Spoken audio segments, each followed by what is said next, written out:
Improve చేసుకున్నాం. దీనివల్ల 5 రోజుల నుంచి జిల్లాలో, నెల్లూరు జిల్లాలో అక్కడ ఎక్కువ పడ్డాయి. ఏదేమైనా దీనివల్ల విపరీతమైన డ్యామేజ్ జరిగింది. రాష్ట్రానికి ఒక పెను విపత్తిది.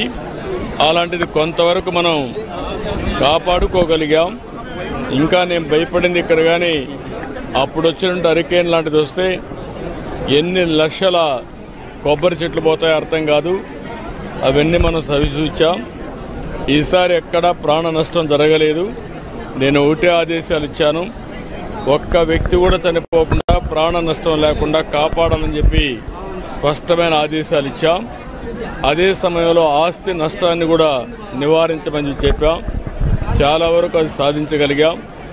అదే మరి దగ్గర ఒక 2200 క్యాంపులు పెట్టాం. ఇవన్నీ పెట్టి దగ్గర ఒక 1,80,000 మందిని ఆ క్యాంపులకు కూడా తీసుకొచ్చి అక్కడంతా కూడా వాళ్ళకి అన్ని ఏర్పాట్లు చేశాం. ఏ విధంగా ఉందో ఒకసారి చూడడానికి వచ్చాను. నిన్నటి వరకు రాత్రి 12-1 గంట వరకు మానిటర్ చేశాం. ఈరోజు కూడా ఎక్కడికక్కడ ఇక్కడ చూస్తే కరెంటు మొత్తం పోతే దాన్ని కూడా ఎప్పటికప్పుడు అత్యవసర పరిస్థితులను ఆఫ్ చేశాం. మళ్ళీ రివైవ్ చేశాం. 4 సబ్స్టేషన్లు తప్ప అన్ని సబ్స్టేషన్లో కరెంటు కూడా ఇచ్చి 2 గంటల లోపలనే మొత్తం కరెంట్ ఇచ్చే పరిస్థితికి వస్తున్నాం. అన్నీ కూడా పర్యవేక్షిస్తున్నాను.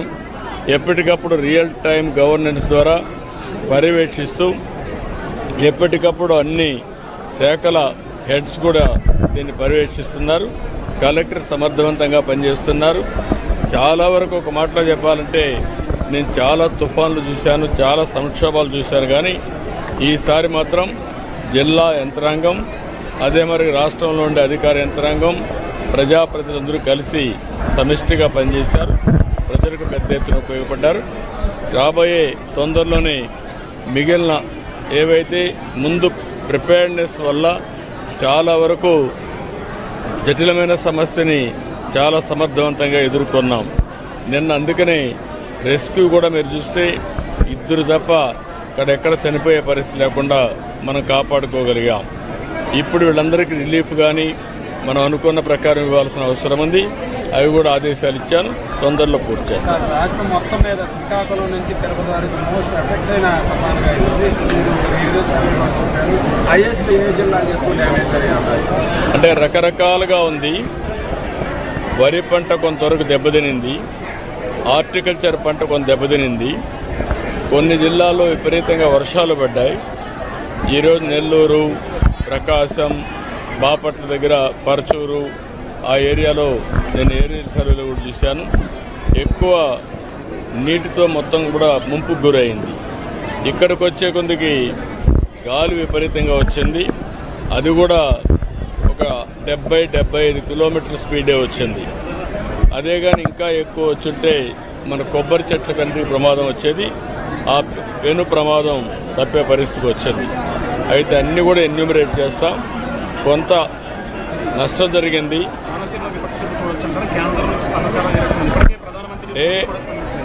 అందరూ స్పందించారు. మనం కూడా జాగ్రత్తలు తీసుకున్నాం.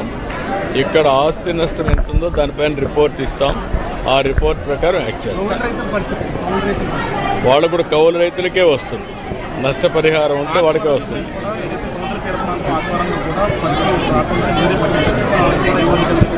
మొత్తం మీకు అన్ని విషయాలు కూడా అనలైజ్ చేసుకుంటాం.